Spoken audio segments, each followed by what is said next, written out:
Welcome to this special episode of the Masters podcast. And it's a special episode that we only feature here on YouTube. For today, I have invited David Layton from Unchained Capital to join me. David, how are you today? I'm doing great, Stig. How are you? I'm great. First, perhaps tell a bit about yourself, Unchained, what do you do for a living? It's great to be here, Stig. So real quick, it's an honor to be here. I've been a longtime listener of the show. I love We Study Billionaires. I've been listening since 2016. It's an honor to be here talking about my favorite subject ever, which is Bitcoin. For your listeners, my name is David Layton, and I'm the Director of Concierge Services here at Unchained Capital. Unchained Capital is a Bitcoin native financial services company. And what we do is we onboard clients and teach them about private public keys, cryptography, and seeds, and all the stuff that we're going to cover today. But we also provide loans, Bitcoin-backed loans. We have an OTC desk, our Bitcoin IRA product, and you can actually hop onto Unchained.com and build your own multi-signature vault on your own if you'd like.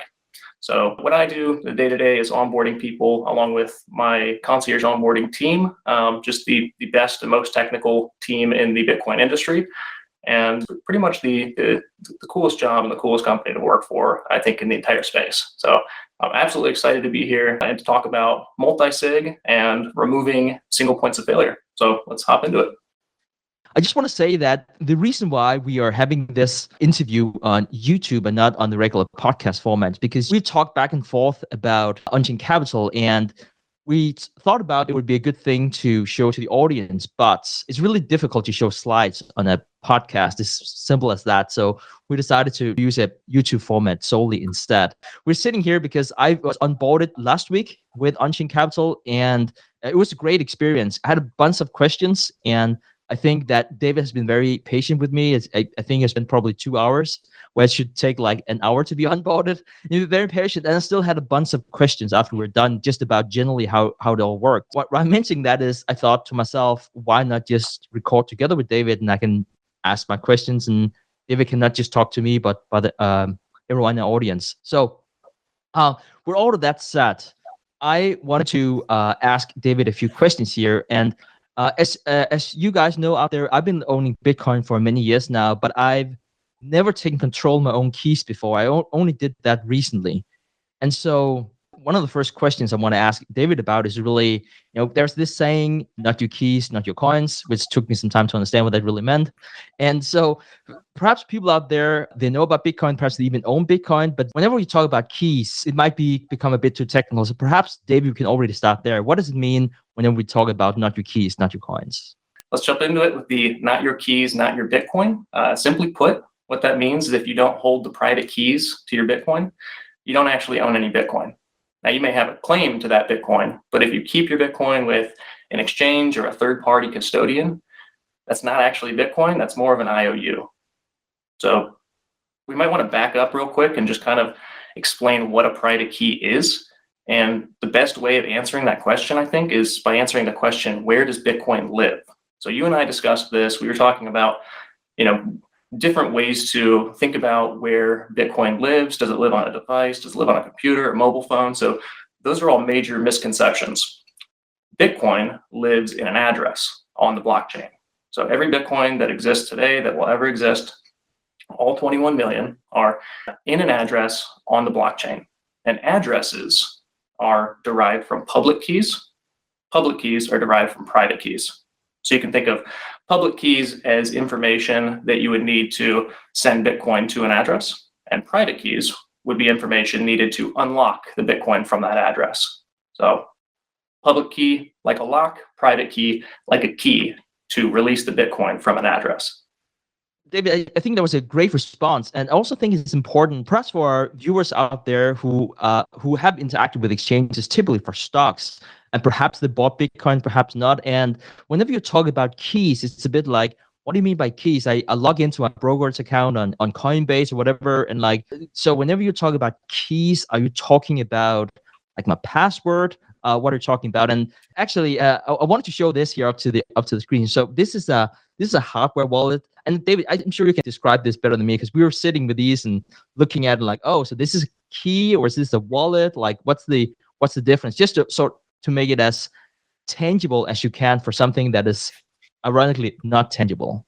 What you're describing there is the concept of fault tolerance. It is exactly what it sounds like. It means that a security setup that you have could be more tolerant of fault, or of you making a serious mistake and still not losing anything. So when you say, I had my coins on an exchange and I felt safer there because if I had custody and I messed something up, I may have lost ownership over my coins. So that is something that when you are first dabbling with holding your own keys and backing up that seed, those words, it can be a little bit overwhelming. So I wanted to share a couple of slides with you. So the first thing that we need to really understand when we're talking about eliminating single points of failure and making your security setup more fault tolerant is how the single signature address is constructed. So that's what this image here, for anybody listening right now and not viewing, we have an image of a device where your private key lives, and then an arrow over to a public key, and then an arrow to your single signature address. It's represented here as a QR code and a string of numbers and letters. So this is how I've been describing the private key to Bitcoin address relationship up until this point in the conversation. So this is, again, an address constructed and controlled by one single key, and this setup has single points of failure. So if you lose your private key, or you lose the physical backup to your private key, you lose your Bitcoin. So this is why when you started thinking about holding the keys to your Bitcoin, it becomes a little overwhelming, because what happens if you lose this device? What happens if something happens, if there's a weather event, or God forbid, a bad actor comes and robs your house, takes your safe? You would lose access to your Bitcoin. So this is where multi-sig comes in. This slide is showing a multi-signature address, and this address is constructed and controlled by multiple keys. So this would be an example of a 2 of 3 multi-sig address built with 3 keys, and you would need any 2 of those 3 keys to provide a signature to move Bitcoin out of it. So this eliminates any given key as a single point of failure. And the important thing to note about multi-signature is when you set it up correctly, you can actually eliminate all single points of failure. So enter collaborative custody. Here we have the same 2 of 3 multi-signature address, only 2 of the keys belong to the user and 1 belongs to Unchained. So this is what we do. This is what we specialize in at Unchained.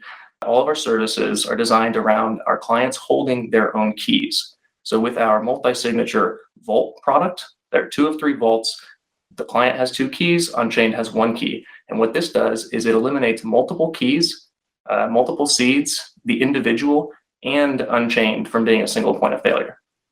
And we can get a little more into details on how Unchained is eliminated as a single point of failure in this setup. But every multi-signature wallet that you can build, or that clients build on our platform, comes with a configuration file, a backup file that you can rebuild or regain access to your multi-sig wallet, even if something catastrophic was to happen to Unchained. So this truly is the highest degree of fault tolerance when it comes to multi-signature. And from my perspective, Unchained's perspective, the absolute safest way to secure your Bitcoin. So to sum up, like if I lose my hardware wallet, like this one here, I'm holding up to the camera, we can still restore. And let's say I lost both of my wallets. One of the things that you said to me was that, well, you still have like a backup card. You still have those 24 words who can then restore and create a new wallet. What does that mean? Like, oh, it's safe, but then you lose it, and then it's not really lost. Could you please paint some color around that? Yeah, absolutely, Stig. So what you said there, that it kind of seems like magic. What's the old saying? Any sufficiently advanced technology appears to be magic. That's kind of what this is. But what we do at Unchained is we make Bitcoin and multi-sig very approachable. So as a part of your onboarding, what you and I discussed was the private to public key relationships, and then also the seed phrase. So what I have here in my hand, Stig, is a physical copy of a seed phrase. So these are 24 words that represent the private key. You can think of them as the human readable version of your private key. Now, what I'm doing here, you should never do. You never show these to a camera. You should never read them out loud or share them with anybody you wouldn't share access to your keys with. But these are actually part of a demo account. It's not securing any Bitcoin. But what this is the seed phrase. You can think of it as the recovery seed phrase. So you can use these 24 words, and you can restore that private key that it's associated with to a new device, to any device. You could put it on another cold card. You could put it on a ledger. You could put it on a Trezor. And those are the three hardware devices that we work with specifically at Unchained. And that's how you gain or regain access to your private key. So the private key is what you need to sign a transaction to move your Bitcoin. The seed phrase is what you need to recover or restore your private key to any device. So when we're talking about fault tolerance, when we're talking about removing single points of failure, what you have and what anybody who sets up a collaborative custody multi-sig vault would have is two devices. So just like I'm holding up here, you got two devices where your private keys live and two backup seed phrases. So one for each of those private keys. So you have four pieces of information, four secrets to protect. The cool thing about this collaborative custody is you could actually lose one of your keys. So we'll call it key A and seed phrase A. Say somebody came and walked off with that. You have key B and seed phrase B, and say the key on the device stops working. Well, now you just have one piece of information. You have the backup seed phrase to B. You can still use that to restore your private key to any device. Come to Unchained. Unchained can provide a second signature after confirming it's actually you that's asking for this second signature. And we can help you move your Bitcoin to a new multi-sig vault or to a safer address. So a lot would have to go wrong for you to lose access to your Bitcoin with a collaborative custody multi-sig setup. With that said, David, I can't help but ask, what would need to happen before I lose my coins entirely? So what would need to happen for you to lose your Bitcoin? With this type of setup, like I said before, there's a lot that would have to go wrong, but one of the coolest things about the platform that we put together is that you can download a wallet configuration file for external recovery. That means if something happened to Unchained, you can take the key information, the address type, quorum type, the derivation paths, which essentially tell how the public keys are going to be generated, and you can rebuild your multi-sig wallet outside of Unchained. So what would need to happen for you to lose access to your Bitcoin? You would need to not have a copy of that file. You would need to lose both of those devices with your keys on it, and you would need to lose both of those seeds. After we had this discussion last time, David, I was thinking about how should I store my two hardware wallets, obviously not together. I was thinking about the different seed phrases. Would there be anything wrong with, say, giving my seed phrases to one more person? And please poke holes into this. I haven't done it yet, but I can't help but ask you, because I was thinking if that person has the 24 words, I sort of like have an extra key. I just need to make sure that person wouldn't have access to any of the other things. Is that even a way to think about it, or is there a security breach right there? That's absolutely the correct way to think about it. So operational security, or OPSEC, is something that evolves for every person as their just security requirements evolve as they continue to grow their setup. So operational security is always going to change. The base recommendation for a multi-sig setup is to take those two pieces of information that can move Bitcoin and geographically distribute them, separate them. Okay, so your two devices, your two keys, you want to separate those. Your two seed phrases, you want to separate those. If you wanted to give one of those seed phrases or a copy of one of those seed phrases to a trusted family member or trusted friend, that's completely fine. Because what information can they get with that one seed phrase? They can use the seed phrase to restore one of those private keys, and then what do they do?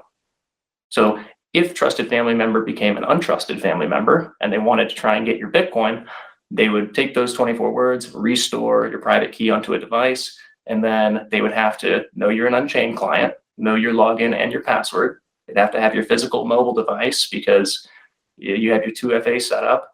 And then if they wanted to request a second signature from Unchained, you, Stig, being somebody who is operational security and security minded, you set up your verification video and your withdrawal threshold. So anytime somebody needs to or wants to withdraw more than 0% of your Bitcoin from your vault, they or you would need to record a video saying, hey, it's me, it's Stig, and I'm ready to make a withdrawal. Now, our KYC team and the team that reviews these videos are looking to see if you look nervous, if there's shadows in the room, if there's anybody else with you. So we take it extremely seriously to make sure that if somebody is requesting a signature from us, and they have their verification set up properly, that we really make sure that it's them that's asking for the withdrawal. So yes, you can keep your seed phrase with a trusted family member or with a friend, somebody who really gets this stuff. And there's not much that they can do to actually move your Bitcoin. That's very interesting. My wife, who is much, much smarter than I am, perhaps one of the very, very few things I know slightly more about her than her about it might be Bitcoin. And so we talked about this whole Bitcoin thing, and she's very much like, what? And so we have this agreement that if I should die, she would, call Preston and he will figure out, what to do, and Sophie will have access to the hardware wallets. And I'm sure, Preston would probably figure it out. But for most people who might have a similar situation, who don't have someone who is savvy in Bitcoin and who doesn't know Unchained, like what happens if they die and they might be having a spouse, a significant other, who then need to take control of those Bitcoins? Stig, that's one of the most powerful aspects of our platform, is that we think about inheritance a lot.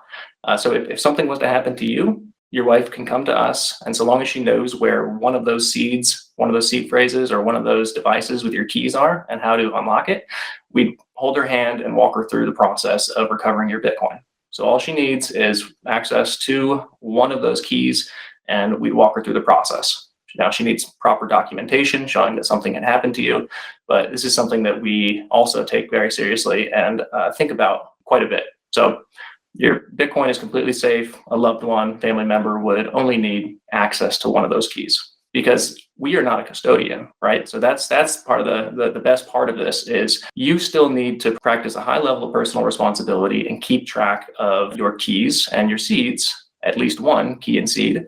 But if somebody was to come to us and say, hey, gun to our head, give us Stig's Bitcoin, we can't do it because we're not a custodian.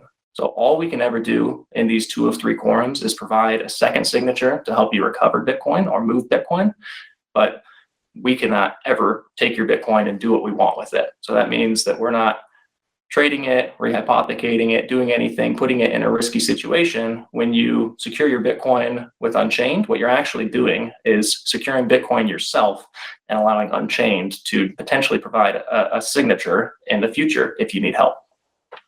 On that note, the CEO for Kraken was out here some time ago, and he talked about like how they were going to comply with authorities. So if they had to freeze accounts, they would freeze accounts, which is something that's been very much in the news, and something a lot of people have talked about with everything that's been going on in Ukraine and Russia. Is there any way a key or whatnot can be quote unquote frozen? I don't know if probably shouldn't use that term, but do you have any kind of regulatory risk one way or the other? The short answer is no. Bitcoin cannot be frozen. Nobody can ever stop you from transacting if you own your own keys.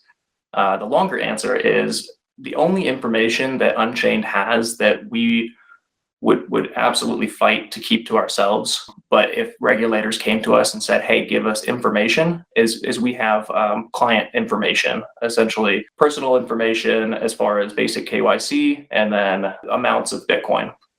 So that is something that we protect. We're very careful with that, with limiting who knows who our clients are, and we are not reporting any of that information. We haven't been asked to. But if we got into a situation where regulators came and said, hey, hand over Bitcoin or freeze these accounts, we couldn't do it. That's the beauty of holding your own keys, is we actually cannot do it.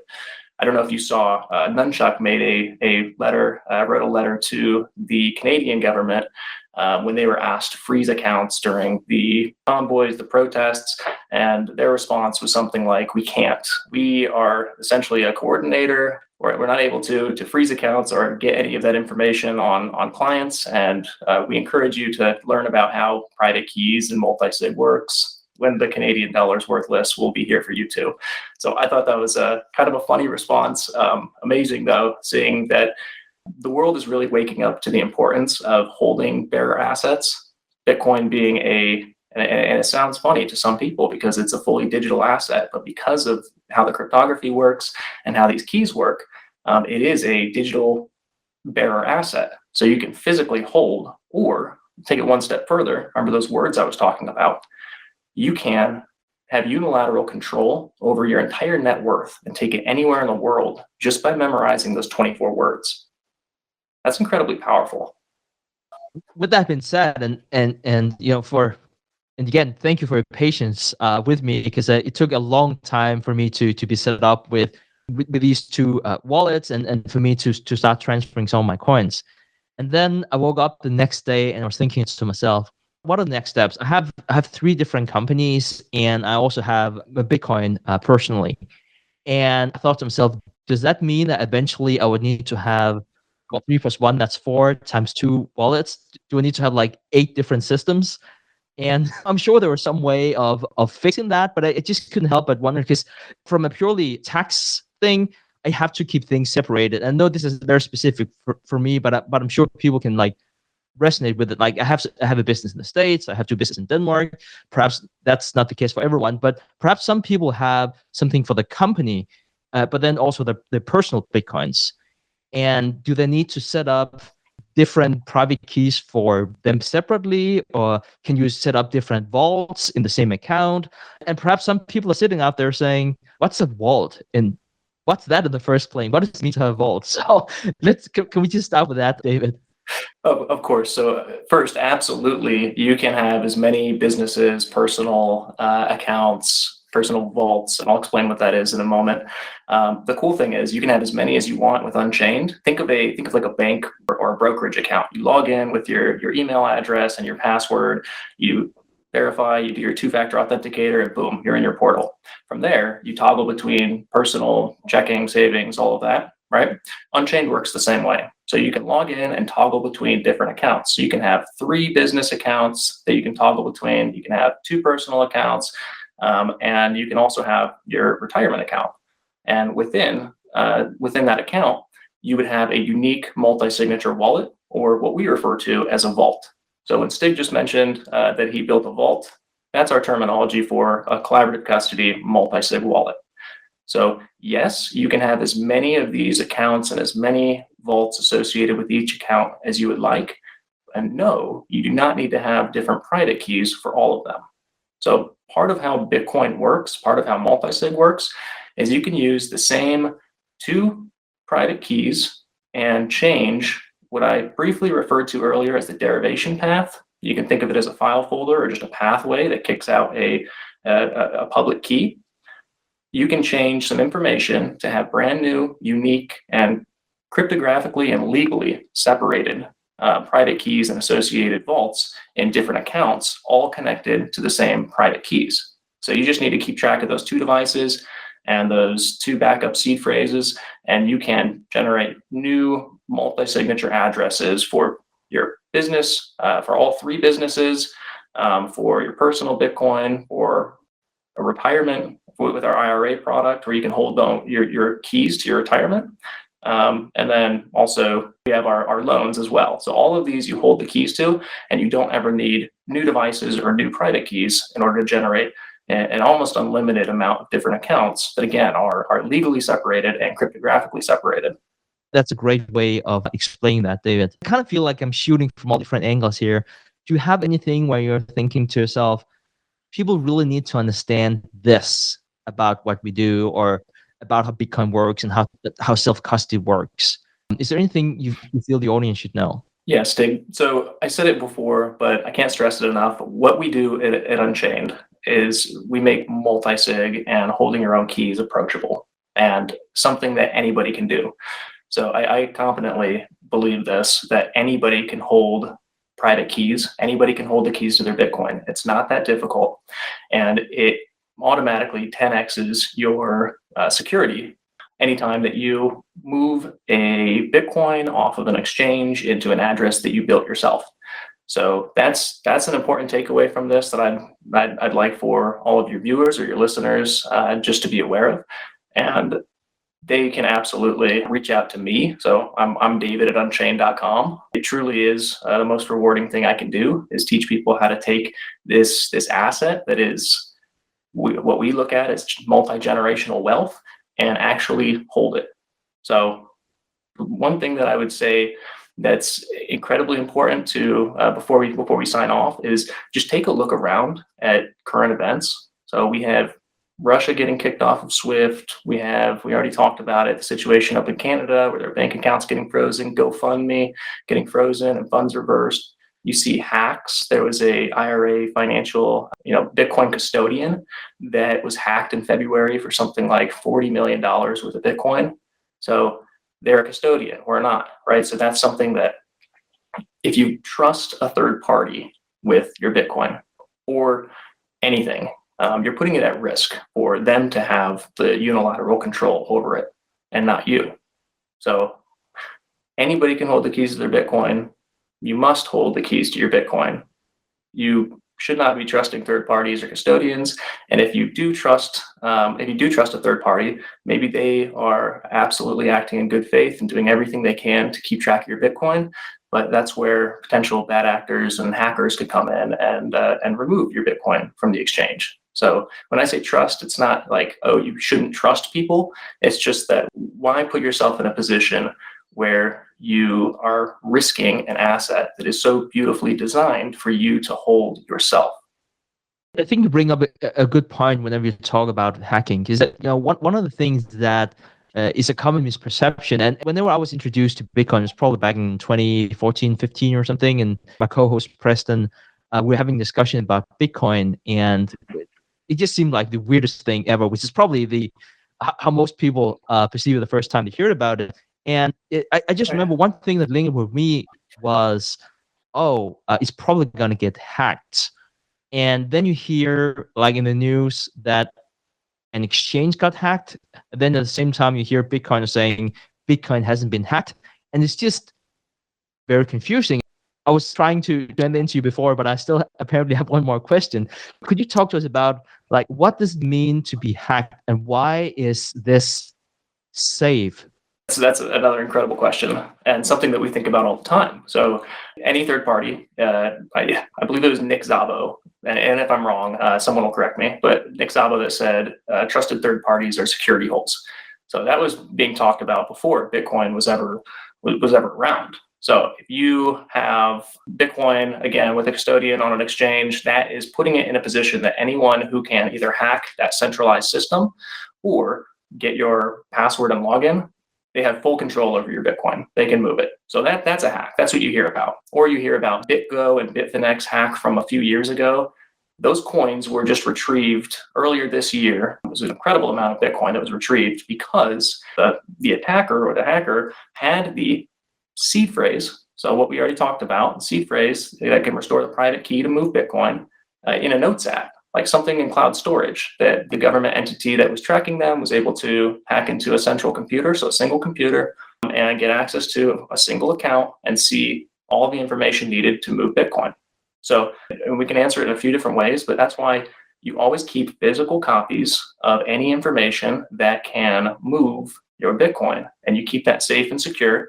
And with this multi-sig setup, you keep it distributed so that nobody can move it. That's the beauty of private key ownership, is you become much, much more resistant to those types of attackers or those type of hacks. So said differently and said more quickly, Bitcoin, the blockchain, the network itself, you cannot hack it, you cannot break it, but you can easily target a custodian or a central entity, central server, and go to work on trying to pull information or pull Bitcoin right from a central place. So it's been absolutely wonderful to have you here, David. Before I let you go, could I please ask you to give a handoff to where the audience can learn more about you and Unchained? Yeah, Stig, this has been incredible. And absolutely, I'd love to come back sometime and talk more about multi-sig and Unchained and Bitcoin in general. So anybody who wants to learn more about what we covered today can visit unchained.com, and there you can build your own multi-signature vault. You can take out a Bitcoin collateralized loan. We have a Bitcoin IRA product where you also hold the keys to your retirement. You can use our concierge services, which would be going through the onboarding process and having myself or somebody else on my team teach you about how to build a multi-sig wallet.